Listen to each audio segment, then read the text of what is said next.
श्री राम जय राम श्री राम जय राम श्री राम जय राम।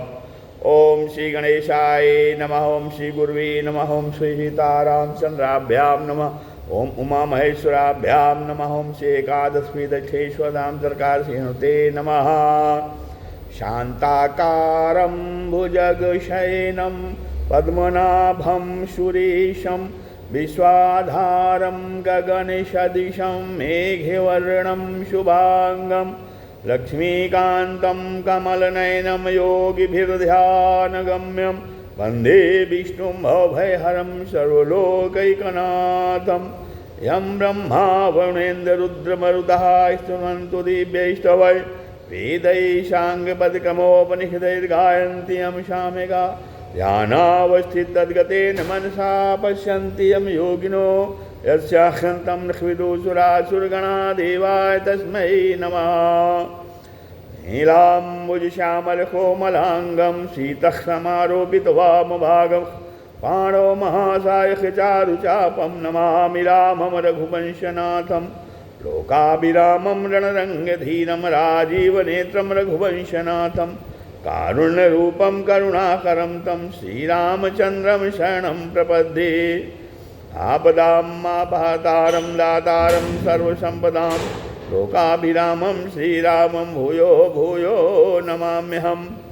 वंशे विभूषितकरान्नवनीरदाभात् पीताम्बरादरुणबिम्बफलाधरोष्ठात् पूर्णेन्दुसुन्दरमुखादरविन्दनेत्रात् कृष्णात् परं किमपि तत्त्वमहं न जाने।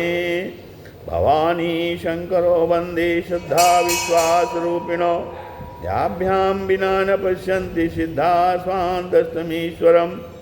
मनोजवं मारुतुल्यवेगं जितेन्द्रियं बुद्धिमतां वरिष्ठं वातात्मजं वानरयूथमुख्यं श्रीरामदूतं शरणं प्रपद्ये। मूकं करोति वाचालं पङ्गुं लङ्घयते गिरिं यत्कृपातमहं वन्दे परमानन्दमाधवम्। गुरुर्ब्रह्मा गुरुर्विष्णु गुरुदेवो महेश्वरः गुरुसाक्षात् परब्रह्म तस्मै श्रीगुरुवे नमः। अज्ञानान्धकारस्य ज्ञानाञ्जनशलाकया चक्षुरुन्मीलितं येन तस्मै श्रीगुरुवे नमः। श्री राम जय राम श्री राम जय राम। सत्संग के क्रम में आज श्रीमद् भगवद गीता के 18वें अध्याय का व्याख्यान चल रहा है। इसमें आज जो है 29वें श्लोक से आगे क्या कथन श्रवण किया जाएगा। भगवान कहते हैं कि सभी कर्म जो है वो विचार पूर्वक किए जाते हैं और उन कर्मों में के विचार में क्या है, बुद्धि और धृति की इन कर्म संग्रह ग्राहकों की प्रधानता होती है। अब इन जो बुद्धि और धृति की जो प्रधानता है तो बुद्धि और धृति के भेद के विषय में बता रहे हैं कि बुद्धिर्भेदं धृतेश्चैव गुणतस्त्रिविधं शृणु प्रोच्यमानमशेषेण पृथक्त्वेन धनंजय। कहते हैं भगवान हे धनंजय, हे अर्जुन सुनो, अब तू गुणों के अनुसार बुद्धि और धृति के भी 3 प्रकार के भेद अलग अलग रूप से जानो सुनो, जो कि जो है मेरे द्वारा, भगवान कहते हैं मेरे द्वारा पूर्ण रूप से कहे जा रहे हैं। भगवान जो है उसके भेद ठीक प्रकार से बता रहे हैं और अर्जुन को कह रहे हैं कि हे अर्जुन तुम इसको भली भांति सुनो ठीक से। तो कहते हैं कि कर्म संग्रह के 3 कारण बताए गए हैं। इसके पहले भगवान ने कर्म संग्रह के 3 हेतु बताए हैं, करण कर्म और कर्ता। करण कर्म और कर्ता, इनमें से जो है कर्म करने के जो इंद्रियां आदि करण हैं। करण किसे कहेंगे? कर्म करने के लिए जो इंद्रियां आदि हैं वो करण हैं और उनके जो है सात्विक राजस और तामस ये 3 भेद जो है नहीं होते। इंद्रियों के 3 भेद नहीं होते। उन इंद्रियों में बुद्धि की ही प्रधानता रहती है और जो है सभी इंद्रियां वो बुद्धि के अनुसार ही काम करती हैं। इसलिए यहाँ बुद्धि के भेद से कर्णों के भेद बता रहे हैं। बुद्धि के भेद से कर्णों के भेद बता रहे हैं कि बुद्धि के निश्चय को, विचार को जब दृढ़ता से ठीक तरह रखने वाली और अपने लक्ष्य से विचलित न होने देने वाली धारणा शक्ति का नाम धृति है। धारणा शक्ति, धारण शक्ति का नाम धृति है। तो धारण शक्ति अर्थात धृति के बिना बुद्धि अपने निश्चय पर दृढ़ नहीं रह सकती। इसीलिए बुद्धि के साथ ही साथ धृति के भी 3 भेद बताने आवश्यक हो गए हैं। बता रहे हैं कि सांख्य योग में बुद्धि और धृति की खास आवश्यकता होती है। अच्छा, सांख्य योग में बुद्धि और धृति की खास आवश्यकता है ही। भगवत परमात्मा प्राप्ति के अन्य जितने भी साधन हैं उन सब में जो है वो सब में भी बुद्धि और धृति की बड़ी भारी आवश्यकता है। इसलिए गीता में बुद्धि और धृति दोनों को साथ साथ कहा है। जैसे शनै शनै रूपम भेद बुद्ध्या धृति गृहीतया और बुद्ध्या विशुद्धया धृतो धृत्यात्मानम नियम्य छा। तो कहते हैं कि मनुष्य जो कुछ भी करता है बुद्धिपूर्वक ही करता है, अर्थात ठीक सोच समझ कर ही किसी कार्य में लगता है, प्रवृत्त होता है।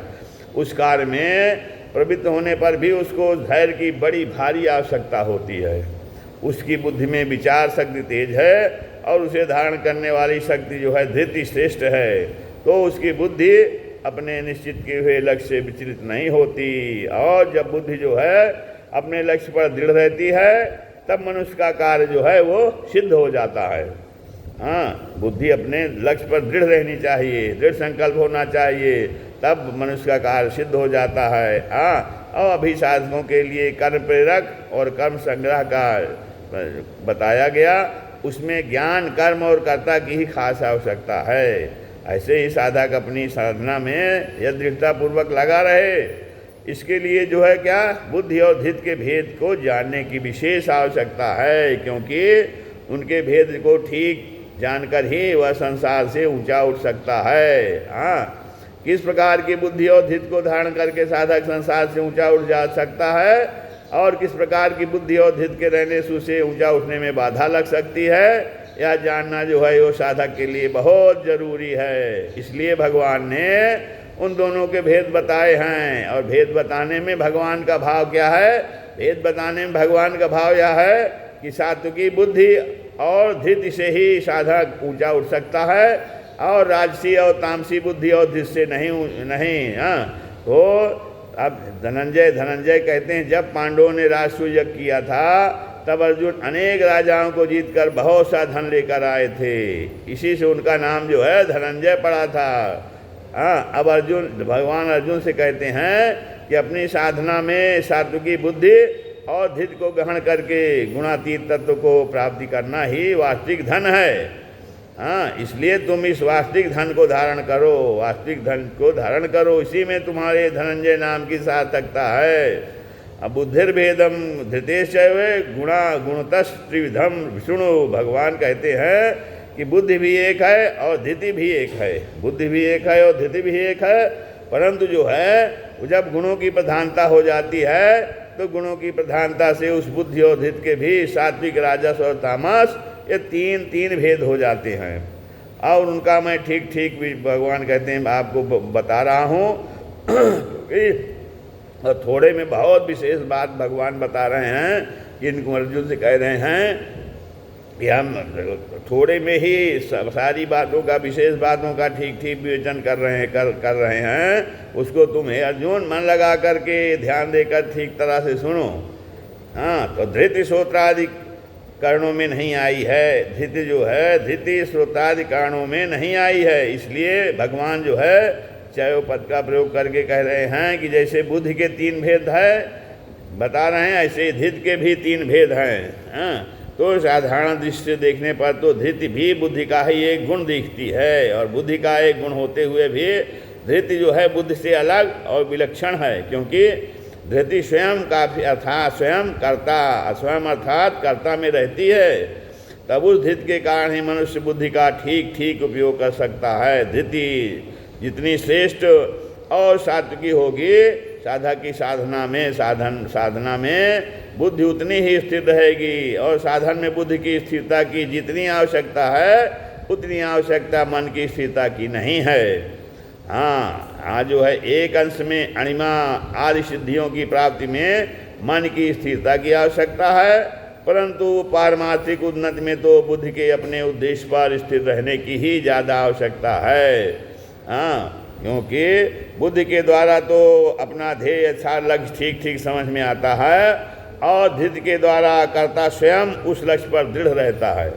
साधक पहले कैसे ही भावों और आचरणों वाला अर्थात पापी से पापी और दुराचारी से दुराचारी क्यों न रहा हो, वह भी मुझे तो परमात्मा प्राप्ति ही करनी है जब इस उद्देश्य पर दृढ़ रहता है। कोई भी पापी से पापी हो या दुराचारी से दुराचारी हो, जब वो दृढ़ निश्चय कर लेता है, इस पर दृढ़ हो जाता है कि अब तो मुझे तो परमात्मा प्राप्ति करनी है, जब यह उद्देश्य उसका दृढ़ हो जाता है तो उसके सब पाप नष्ट हो जाते हैं।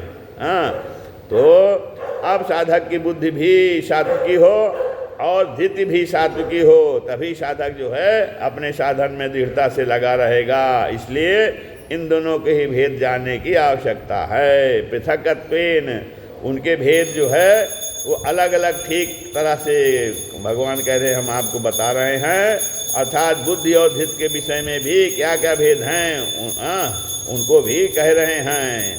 तो प्रोच्यमानमशेषेण भगवान कहते हैं कि बुद्धि और धृति के विषय में जानने की जो जो आवश्यक बातें हैं उन सबको मैं पूरा पूरा कह रहा हूँ, जिसके बाद फिर जानना कुछ बाकी नहीं रहेगा।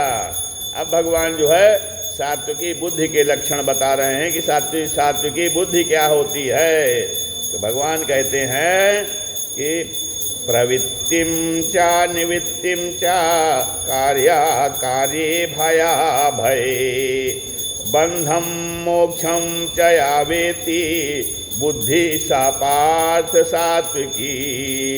कहते हैं हे प्रथानंदन, हे अर्जुन, जो बुद्धि प्रवृत्ति और निवृत्ति को प्रवृत्तिम चा निवृत्तिम चा प्रवृत्ति और निवृत्ति को कार्याकारी भया भय कार्य को और अकार्य को अर्थात कर्तव्य को और अकर्तव्य को क्या करना चाहिए और क्या नहीं करना चाहिए, भय और अभय को तथा बंधन और मोक्ष को जानती है, वह बुद्धि जो है वो सात्विकी बुद्धि है। प्रवृत्तिम चा निवृत्तिम चा माने साधक मात्र की प्रवृत्ति और निवृत्ति जो है ये दो अवस्थाएं होती हैं। कभी वह संसार का काम धंधा करता है तब यह जो है वो प्रवृत्ति अवस्था है, और कभी संसार का काम धंधा छोड़कर एकांत में भजन ध्यान करता है तो यह निवृत्ति अवस्था है। परंतु जो है इन दोनों में सांसारिक कामना रहित प्रवृत्ति और वासना रहित निवृत्ति, ये दोनों ही अवस्थाएं प्रवृत्ति हैं और संसार में लगाने वाली हैं, तथा सांसारिक कामना रहित प्रवृत्ति और वासना रहित निवृत्ति, ये दोनों ही अवस्थाएं निवृत्ति हैं अर्थात परमात्मा की तरफ ले जाने वाली हैं। इसलिए साधक इनको ठीक ठीक जानकर कामना वासना रहित और प्रवृत्ति और निवृत्ति को ही ग्रहण करे। तो प्रवृत्ति को छोड़कर कोई एकांत में भजन ध्यान करता है, यदि कोई प्रवृत्ति को छोड़कर एकांत में भजन ध्यान करता है तो यहाँ उसके सामने द्रव्य पदार्थ तो नहीं है, पर लोग जो है मेरे को ज्ञानी ध्यानी साधक समझेंगे तो मेरा आदर सत्कार होगा। इस प्रकार भीतर एक सूक्ष्म इच्छा रहती है जिसे वासना कहते हैं। अब वास्तव में गहरे दृष्टि से देखा जाए तो कामना वासना रहित प्रवृत्ति और निवृत्ति भी यदि अपने जो है सुख आराम आदि के लिए की जाए तो वे दोनों ही प्रवृत्ति हैं, क्योंकि वे दोनों ही बांधने वाली हैं।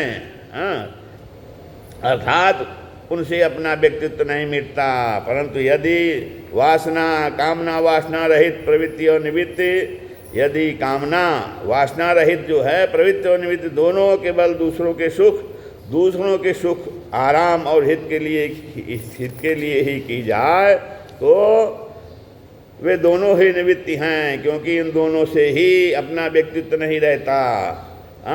वह व्यक्तित्व कब नहीं रहता? जब प्रवृत्ति और निवृत्ति जिसके प्रकाश से प्रकाशित होती है तथा जो प्रवृत्ति और निवृत्ति से रहित है उस प्रकाशक अर्थात तत्व की प्राप्ति के उद्देश्य से ही प्रवृत्ति और निवृत्ति की जाए। प्रवृत्ति तो की जाए प्राणी मात्र की सेवा के लिए और निवृत्ति की जाए परम विश्राम अर्थात स्वरूप स्थित के लिए। तो कार्याकारी माने शास्त्र वर्ण आश्रम की मर्यादा के अनुसार जो काम किया जाता है वह कार्य है। शास्त्र वर्ण आश्रम की मर्यादा के अनुसार जो काम किया जाता है वो कार्य है, और शास्त्र आदि की मर्यादा से विरुद्ध जो काम किया जाता है वह अकार्य है। हाँ, तो यहाँ कार्य और अकार्य के विषय में बता रहे हैं। हाँ, जिसको हम कह सकते हैं, हाँ जिसको हम कर सकते हैं, जिसको जरूर करना चाहिए और जिसको करने से जीव का जरूर कल्याण होता है, वह कार्य अर्थात कर्तव्य कहलाता है। और जिसको हमें नहीं करना चाहिए तथा जिससे जीव का बंधन होता है वह अकार्य है अर्थात अकर्तव्य कहलाता है। और जिसको हम नहीं कर सकते वह अकर्तव्य नहीं कहलाता, वह तो अपनी असामर्थ्य है। मैं भया भय माने भय और अभय के कारण को देखना चाहिए। जिस कर्म से अभी और परिणाम में अपना और दुनिया का अनिष्ट होने की संभावना है वह कर्म भय अर्थात भयदायक है, और जिस कर्म से अभी और परिणाम में अपना और दुनिया का हित होने की संभावना है, वह कर्म जो है अभय अर्थात सबको अभय करने वाला है। कहते हैं जिस कर्म से अभी और परिणाम में अपना और दुनिया का हित होने की संभावना है वह कर्म अभय अर्थात सबको अभय करने वाला है, भय से रहित करने वाला है। तो भय और अभय का मतलब ये हुआ, मनुष्य जब करने लायक कार्य से च्युत होकर अकार्य में प्रवृत्त होता है, जो कार्य उसको करना चाहिए वो ना करके जो कार्य नहीं करना जब उसको करने लगता है, तब उसके मन में अपनी मान बढ़ाई की हानि और निंदा अपमान होने की आशंका से भय पैदा होता है। परंतु जो अपनी मर्यादा से कभी विचलित नहीं होता, अपने मन से किसी का भी अनिष्ट नहीं चाहता और केवल परमात्मा में ही लगा रहता है, उसके मन में सदा भय बना रहता है। और यह भय ही मनुष्य को सर्वथा भय पद यानी परमात्मा को प्राप्त करा देता है। अब बंधम मोक्षम चयावेत्ति मतलब जो बाहर से तो यज्ञ दान तीर्थ व्रत आदि उत्तम से उत्तम कार्य करता है, परंतु भीतर से असत मैं जड़ नाशवान पदार्थों को और स्वर्ग आदि लोगों को चाहता है, उसके लिए ये सभी कर्म बंध अर्थात बंधन कारक ही हैं। केवल परमात्मा से ही संबंध रखना और परमात्मा के सिवाय कभी किसी अवस्था में असत अर्थात संसार के साथ लेश मात्र भी संबंध रखना मोक्ष अर्थात मोक्षदायक है। तो अपने को जो वस्तुएं नहीं मिली हैं उनकी कामना होने से मनुष्य उनके अभाव का अनुभव करता है, वह अपने को उन वस्तुओं के परतंत्र मानता है और वस्तुओं के मिलने पर अपने को स्वतंत्र मानता है। वह समझता तो यह है कि मेरे पास वस्तुएं होने से मैं स्वतंत्र हो गया हूँ, पर हो जाता है उन वस्तुओं के परतंत्र। वस्तुओं के अभाव और वस्तुओं के भाव इन दोनों की परतंत्रता में इतना ही फर्क पड़ता है कि वस्तुओं के अभाव में परतंत्रता दिखती है, खटकती है, और वस्तुओं के होने पर वस्तुओं की परतंत्रता के रूप में दिखती नहीं, क्योंकि उस समय मनुष्य अंधा हो जाता है। परंतु है ये दोनों ही परतंत्रता और परतंत्रता ही बंधन है। अब अभाव की परतंत्रता प्रकट विषय और भाव की परतंत्रता छिपा हुआ मीठा विषय, पर हैं दोनों ही विष। विष तो मरने वाला ही होता है, विष तो मारने वाला ही होता है। अब निष्कर्ष क्या हुआ? निष्कर्ष यह निकला कि सांसारिक वस्तुओं की कामना से ही बंधन होता है और परमात्मा के सिवाय किसी वस्तु व्यक्ति घटना परिस्थिति देश काल आदि कामना न होने से मुक्ति होती है। हाँ, एक कामना होती है और एक आवश्यकता होती है। संसार की कामना होती है और परमात्मा की आवश्यकता होती है। कामना की कभी पूर्ति होती नहीं, उसकी तो निवृत्ति होती है, पर आवश्यकता की पूर्ति हो जाती है। अब परमात्मा की आवश्यकता भी संसार की कामना होने से ही पैदा होती है। कामना का अत्यंत अभाव होने पर आवश्यकता रहती नहीं, अर्थात परमात्मा की प्राप्ति हो जाती है। अब निष्कर्ष यह निकला कि सांसारिक वस्तुओं की कामना से ही बंधन होता है और परमात्मा के सिवाय किसी वस्तु व्यक्ति घटना परिस्थिति देश काल आदि कामना न होने से मुक्ति होती है। अब कहते हैं यदि जो है मन में कामना है तो वस्तु पास में हो तो बंधन और पास में न हो तो बंधन। यदि मन में कामना नहीं है तो वस्तु पास में हो तो मुक्ति और पास में न हो तो मुक्ति। बुद्धि सपार्थ सात्विकी, इस प्रकार जो प्रवृत्ति निवृत्ति, कार्य अकार्य, भय भय और बंध मोक्ष के वास्तविक तत्व को जानती है, वह बुद्धि सात्विकी है। इनके वास्तविक तत्व को जानना क्या है? प्रवृत्ति निवृत्ति, कार्य अकार्य, भय अभय और बंधन मोक्ष, इनको गहरी से समझकर जिसके साथ वास्तव में हमारा संबंध नहीं है उस संसार के साथ संबंध न मानना, और जिसके साथ हमारा स्वयं स्वतः सिद्ध संबंध है, ऐसे जो है प्रवृत्ति निवृत्ति आदि के आश्रय तथा प्रकाशक परमात्मा को तत्व से ठीक ठीक जानना जो है, यही जो है सात्विकी बुद्धि के द्वारा वास्तविक तत्व को ठीक ठीक जानना है। श्री राम जय जय राम।